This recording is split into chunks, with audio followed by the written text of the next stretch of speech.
আছে না নাই? আপনার বিবেক দিয়ে একটু প্রশ্ন করেন, আপনি কেন পারবেন না?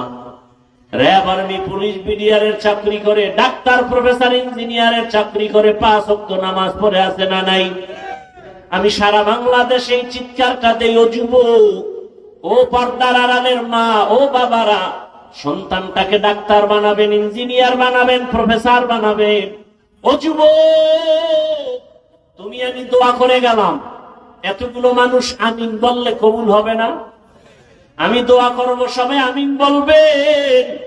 ও যুবক, আমি দোয়া করি তুমি ডাক্তার হও, ইঞ্জিনিয়ার হও, প্রফেসর হও, ওসি, ডিসি, এসপি হও, চেয়ারম্যান, মেম্বার, এমপি হও, তবে একটা ছোট দাবি, বেয়াদব হইও না।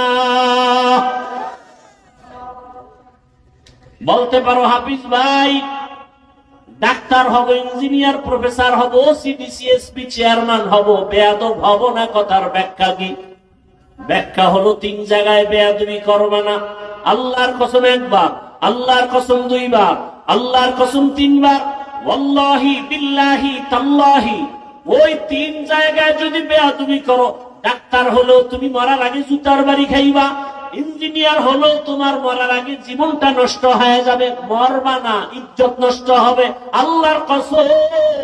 আর ওই 3 জায়গার দোয়া নিয়ে যদি চলো, তাহলে ডাক্তার হলেও সারা দেশের মধ্যে তোমার সম্মান মরিয়ে গেল। সম্মান ওই যে ভুলে গেছো কয়েক মাস আগে আসমান হাদির কথা, রাস্তা দিয়ে হাঁটে মানুষ এসে 50,000 টাকার বান্ডেল দিয়ে কয়, নাও হাদি ভাই নাও।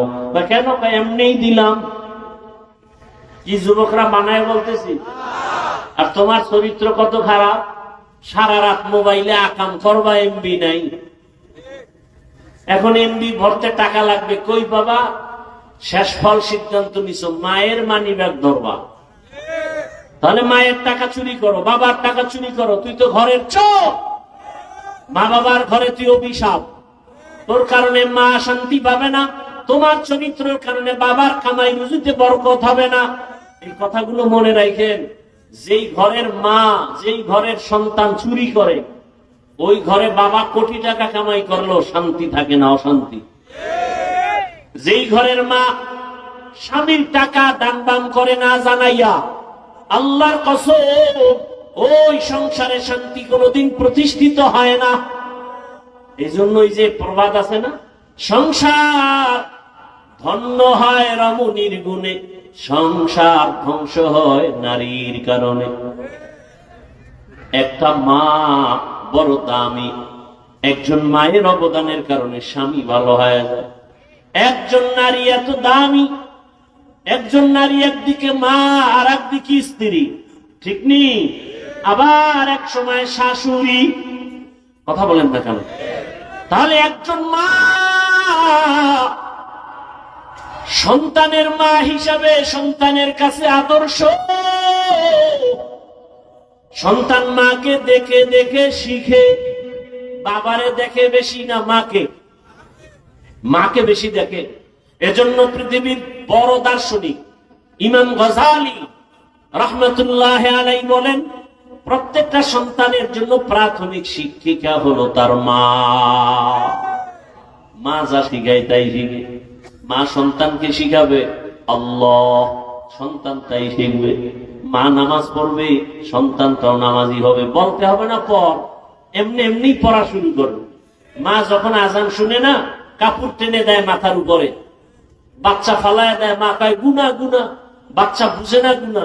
একদিন মা অজান্তেই কাপড় পরে গেছে, এবার বাচ্চা এসে টাইনে উঠায় আর কাম্মু গুনা গুনা। কি? মা যখন উজু বানায়, বাচ্চা গিয়া উজু বানায়। মা সুন্দর করে উজু বানায়, কিন্তু বাচ্চা তো বুঝে না, ও উজু বানাইতে গিয়া হাফ গোসল করে ফেলছে। মা যখন যায় নামাজে দাঁড়ায় গেছে, বাচ্চাটাও যায় নামাজে দাঁড়ায় গেছে। মা বুকে হাত বেঁধে আল্লাহর সাথে মোহাব্বতে তেলাওয়াত করে, আলহামদুলিল্লাহি রাব্বিল আলামিন আর রহমানির রহিম মালিকি ইয়াউমিদ্দিন ইয়্যাকা না'বুদু ওয়া ইয়্যাকা নাস্তাঈন اهدنا الصراط المستقيم صراط الذين أنعمت عليهم غير المغضوب عليهم ولا الضالين। বাচ্চা বুঝে মাঝে তেলাওয়াত করে, এটার নমুনা কি ঠোঁট নাড়ায়, বাচ্চাটাও ঠোঁট নাড়ায়। মা যখন রুকুতে যায় বাচ্চাও রুকুর মধ্যে যায়। দেখছেননি কোনদিন? নামাজি ভরেন না, দেখবেন।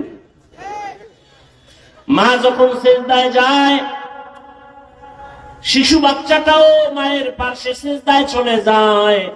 মা নাক আর কপাল ঠেকায় সেজদায় গিয়া বলে সুবহান রাব্বিয়াল আ'লা। পাশে শিশু বাচ্চাটা নাক আর কপাল ঠেকায় না, গাল লাগাইয়া এরপরে মায়ের দিকে তাকায়া তাকায়া ঠোঁট নাড়ায়। আমার মালিকের কুদরতি অন্তরে মায়ার জোশ। ও ফেরেশতা, বাচ্চা ঠোঁট নাড়ায় কেন বলো? ফেরেশতা বলে ওর মা ঠোঁট নাড়ায় জন্য। বলে ওর মা কি বলে? বলে ওর মা বলে সুবহান রাব্বিয়াল আ'লা। আল্লাহ বলে লেখো এই বাচ্চাও বলে সুবহান রাব্বিয়াল আ'লা, আর এই বাচ্চার সওয়াব গুলো মায়ের আমলনামায় দিয়া দাও। গাছ ভালো হলে এরে আম্মা জান, আমাকে আমার আম্মা জান ছোটবেলা থেকে তেলাওয়াত শিখাইছেন, গজল শিখাইছেন। 6 বছর থেকে রোজা ভাঙি না। আর আপনার সন্তান 15-17 বছর রোজা রাখে না। কিছু বাবা আছে অযোগ্য, রোজা রাখার কথা বললে বলে না চেহারা নষ্ট হয়ে যাবে। ওই আব্বা জানরে জিজ্ঞাসা করি, বাবা মোবাইল চালাইয়া গুনাহ কইরে যে সন্তানের চেহারা নষ্ট হলো, এইবার কি জবাব দিবা? রোজা রাখলে চেহারা নষ্ট হয়, মোবাইলে যে চেহারা নষ্ট হলো এর জবাব কি? কিসের লোভ? দুনিয়ার লোভ। সব ধ্বংস হয়েছে দুনিয়ার লোভে। লাভ কি? বাড়ির লোভ, গাড়ির লোভ। আজকে বাড়ি পড়ে আছে, বাড়িওয়ালা নাই। জঙ্গলে জঙ্গলে দৌড়ায়, এই বাড়ির কোন লাভ নাই। দুনিয়া কিছুই না। ও দুনিয়ার মানুষ, ইয়া আইয়ুহাল্লাযীনা আমানু লা তুলহিকুম আমওয়ালুকুম ওয়ালা আওলাদুকুম আন যিকরিল্লাহ। আল্লাহ বলেন মুমিন সন্তান আর সম্পদ থেকে সতর্ক। তোমার সন্তান আর সম্পদের কারণে আমার আল্লাহর স্মরণ থেকে তোমরা গাফেল থেকো না, ভিন্ন লাইনে যাইও না। কারণ ওই সম্পদ তোমাকে জাহান্নামে নিবে, ওই সন্তান তোমাকে জাহান্নামে নিবে। ভালো করে মনে রাখবেন, লিখে রাখবেন। বহু মা বাবা শুধু সন্তানের অপরাধের কারণে কিয়ামতের দিন জাহান্নামে যাবে। আল্লাহ নিজেই বলেছেন কিয়ামতের ময়দানে সন্তানেরা মা বাবার বিরুদ্ধে মামলা দায়ের করবে। আমাকে মা বাবা নামাজের বয়ান দেয় নাই, রোজার কথা বলে নাই, ও কোরআন তেলাওয়াত শিখায় নাই। আল্লাহর কাছে বলবে রব্বানা ইন্না আতা'না সাদাতানা ওয়া কুবারানা ফাআদাল্লুনাস সাবিলা রব্বানা আতিহিম ضعفين من العذاب والعنهم لعنا كبيرا। সূরা আহজাব 67 নম্বর আয়াত। কিয়ামতের ময়দানে সন্তান আল্লাহকে বলবে আমি বেনামাজি হই নাই, আমার মুরব্বী, আমার লিডার, আমার মা বাবা বেনামাজি বানাইছে। তখন আল্লাহ বলবে তোর বিবেক দিয়া চললি না কেন? বলে এটা ভুল হয়ে গেছে, আজকে তোর বিবেকের বিচার হবে, তোর মা বাবারও বিচার হবে। এজন্য আল্লাহ বলেন ইয়া আইয়ুহাল্লাযীনা আমানু কু আনফুসাকুম ওয়া আহলিকুম নারা ওয়াকুদুহান নাস ওয়াল হিজারা আলাইহা মালাইকাতুন গিলাযুন শিদাদুন লা ইয়াসুনাল্লাহা মা আমারাহুম ওয়া ইয়াফআলুনা মা ইউমারুন।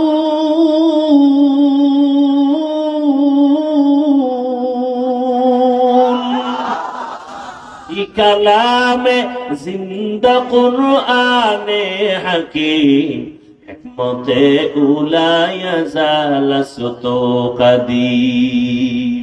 ভাইরা আমার, আল্লাহ বলেন মুমিন জাহান্নাম থেকে নিজেকে বাঁচাও, তোমার আহালকেও বাঁচাও, কারণ মানুষ আর পাথর দ্বারা জাহান্নামের আগুনকে প্রজ্বলিত করা হবে। এরে আমার যুবক, ডাক্তার হও বেয়াদব হইও না, ইঞ্জিনিয়ার হও বেয়াদব হইও না। তার মানে 3 জায়গায় বেয়াদবি চলবে না, মনে আসেনি? খুব কষ্ট হইতেছে না? এত দূরের পথ, চাইলেও পারি না। মাদ্রাসার পেরেশানি, কত কাজ ছেড়ে এরপর এদিকে আসছে। এদিকে আবার আন্তর্জাতিক ভাবে বিপদ, তেলের ঝামেলা। কেউ বলে তেলের অভাব নাই, অথচ মানুষ কিলাকিলি করে প্রতিদিন। অনেক জায়গায় মানুষ মরিয়া গেছে। অভাব না থাকলে এত এত মারপিট কেন? আল্লাহ সব মুসিবত থেকে আমার দেশ ও জাতিকে হেফাজত করেন, গোটা বিশ্বকে হেফাজত করেন। ভাইরা আমার, আর সামান্য একটু সময় নেই, ধৈর্য হবে, আল্লাহ কবুল করেন। জিন্দেগি মে বন্দগি তু করনা হে, जिंदगी में बंदगी तू करना है, जिंदगी बे बंदगी शर्मिंदा है, जिंदगी बे बंदगी शर्मिंदा है। दुनिया में हो दुनिया का ताल्लुकार न हो, बाजार से गुजर हो खरीदार न हो। ये दुनिया एक मिसल कागज फूल है, ये दुनिया एक मिसल कागज फूल है, जिंदगी में बंदगी तू करना है, जिंदगी में बंदगी तू करना है, जिंदगी बे बंदगी शर्मिंदा है, जिंदगी बे बंदगी शर्मिंदा है। এরে আমার যুবক বাবারা, 3 জায়গার দোয়া নিয়ে চলিও, জীবন ধন্য কসম। আর যদি ওই 3 জায়গার বরদোয়া নাও, জীবন ধ্বংস হয়ে যাবে, তাও খোদার কসম। 1 নাম্বার জায়গা মা বাবা। ও মা বাবার দোয়া থাকলে তুমি ডাক্তার হলো, তোমার জীবনটা ধন্য হবে। 2 নাম্বার জায়গা তোমার শিক্ষক, যদি শিক্ষকের দোয়া থাকে লেখাপড়ায় বরকত বেড়ে যাবে। 3 নাম্বার জায়গা হলো উলামায়ে কেরাম। উলামায়ে কেরামের দোয়া নিয়ে যদি চলতে পারো, তোমার আদর্শ জীবন সুন্দর হয়ে যাবে। আল্লাহর কসম, এই 3 জায়গায় যদি বেয়াদবি করো, মরার আগে জীবনটা পঙ্গু হয়ে যাবে। মা বাবার সাথে যদি বেয়াদবি করো, জীবন ধ্বংস হয়ে যাবে। শিক্ষকের সাথে যদি বেয়াদবি করে বরদোয়া নাও, জীবন ধ্বংস হয়ে যাবে। উলামায়ে কেরামের সাথে বেয়াদবি যদি করো, জীবনটা ধ্বংস হয়ে যাবে। কাছে বসে বেয়াদবি করো আর দূরে বসে করো। অতএব আমি অনুরোধ করি, ও সন্তান, ডাক্তার হও মা বাবার দোয়া নিয়া, কোরআনটা পড়ো। ডাক্তার হলেও দেখবা তোমার জীবন সফল হয়ে যাবে। ওই মা বাবার দোয়া, শিক্ষকের দোয়া, উলামায়ে কেরামের দোয়া নিয়ে সামনে আগাও। আল্লাহর ভয় অন্তরে জমা করে গুনাহ ছেড়ে দাও। স্কুল কলেজের কত ছাত্র 5 ওয়াক্ত নামাজ পড়ে দেখলে কলিজা ঠান্ডা হয়ে যায়। তুমি পারো না রে, কেন বাবা? মনে মনে একটু ভাবো, চিন্তা করো। জীবনে মনের স্বপ্নটায় গুনাহ তো কম করো নাই। মনের আশা পূরণ করে কত দাড়ি কাটলা, নামাজ ছাড়লা, বেপরদায় ঘুরলা, পার্কে পার্কে ঘুরলা। এখনো কি তওবা করবা না রে বাবা? মরণের আর সময় বাকি কত জানো? হায়াতের গ্যারান্টি কত জানো নি রে বাবা? চোখের সামনে কত সন্তান মায়ের সামনে বিদায়, গাড়িটা পানির মধ্যে পড়ে গেল, একটা ছোট বাচ্চা সাঁতার কেটে এসে উঠে এসে কান্না করে, আমার আম্মুকে বাঁচাও, আমার আম্মু পানির মধ্যে গাড়িতে আটকায় গেছে, আমার আম্মু যদি বাঁচতে না পারে আমি কাকে আম্মু বলে ডাকবো? আবার একজন নারী সাঁতার কেটে এসে বলে, আমার বাচ্চাটা গাড়ির মধ্যে পানির নিচে আটকানো, কেউ একটু বাঁচাও, আমি সন্তান ছাড়া কেমনে বাঁচবো রে বাবা? দুনিয়াটা কিছুই না। আজকে যদি ঘুমের মধ্যে তোমার মরণ হয়ে যায়, আগামীকাল সকাল 10টায় তোমার মা ডাকবে, বাবা তাড়াতাড়ি উঠো, কিন্তু জবাব হবে না। মায়ের অন্তরে একটা দাগ কাটবে, মনে হয় না জানি কি হয়ে গেল। মা দরজা ভেঙ্গে গিয়ে দেখবে, বাবার শরীর টাচ করে দেখবে বডি পুরা শক্ত কাঠের মতো, ঠান্ডা বরফের মতো। মা একটা চিৎকার দিয়ে বলবে, তোরা কোথায় আছো? আয় আয়, আমার কলিজার সন্তানটা দুনিয়ায় বেঁচে নাই। ও আমার যুবক বাবারা, তোমার বাবাও চলে আসবে, যদিও তুমি আর আওয়াজ দিবা না, তবে আমার মাওলার কুদরতি ক্ষমতায় তুমি দেখতে চাইলে দেখবা। মা কান্না করবে, বাবা কান্না করবে, তোমার আমার গায়ের গেঞ্জিটা বেলেট দিয়া কেটে কেটে রেখে দিবে, হাতের ঘড়িটা আর একজনে দিয়া বলবে এটা আমার ঘড়ি, তোমার মোবাইলটা আর একজনে নিয়ে বলবে এটা আমার মোবাইল, তোমার আপন বন্ধুটা নাম্বারটা ডিলিট করে বলবে বন্ধু নাই, মোবাইলের নাম্বার রেখেও লাভ নাই। বাবায় টেলিফোন করে বলবে, ইমাম সাহেব আমার সন্তান বেঁচে নাই, জানাজা না দিয়া কোথাও যাবেন না। বাবায় কান্না করবে আর বলবে, একদলে যাও বাজারে কাফন কিনিয়ে আনো, আর এক দলকে বলবে যাও বাঁশবাগানে কবর খনন করো, আর এক দলকে বলবে ঘরের পেছনে তাড়াতাড়ি গরম পানি জ্বালায়া দাও, মশারি টানাও, আমার সন্তানের লাশটা ঘর থেকে নামাও। এত আদর, এত মোহাব্বত। ও আমার যুবক বাবারা, একটু চিন্তা করে দেখো, লাশটা কিন্তু আপন জনেরাই ঘর থেকে নামায় দিবে, 1 সেকেন্ডের জন্য কেউ ঘরে রাখবে না। গোসল করায়া কাফনে ঢুকাইয়া যখন খাটিয়ার মধ্যে তোমার আমার লাশটা নিয়া জানাজার ময়দানে নিবে, তোমার মা দক্ষিণী কান্না করবে আর বলবে, আমার বাবার লাশটা শেষবারের মতো দেখায় যাও। চেহারাটা দেখে কাঁদবে আর বলবে, আমার সন্তানের মা ডাক আমার কলিজা ঠান্ডা করে, আজ আমার সন্তান নাই, কে আমাকে আম্মু বলে ডাকবে? ও সন্তানেরা, ওই মা বাবা জীবনের বড় সম্পদ। যার মা বাবা বেঁচে আছে জীবনটা ধন্য, দোয়া নাও।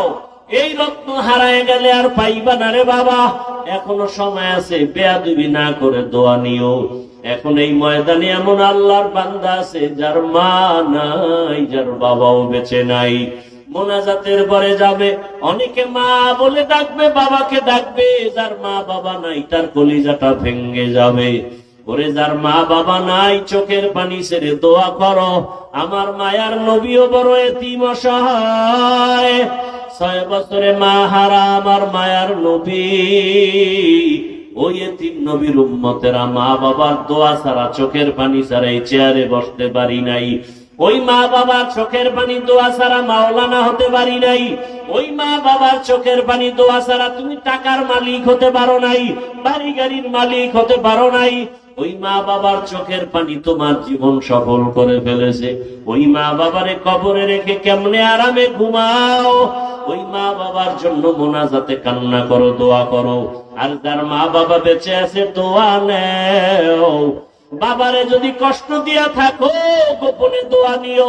মায়ের কাছে বাসায় গিয়া বলিও, মা আজকের কোরআনের বাগানে, ওয়াজের ময়দানে কত মানুষ মোনাজাতে কান্না করলো, আমার চোখে পানি নেই, গুনার কারণে আল্লাহ বেজার।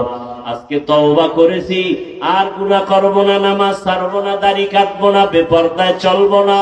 তোমাদের দোয়া নিয়া, ওলামায়ে কেরামের পরামর্শ নিয়া, নবীর আদর্শ মেনে চলবো।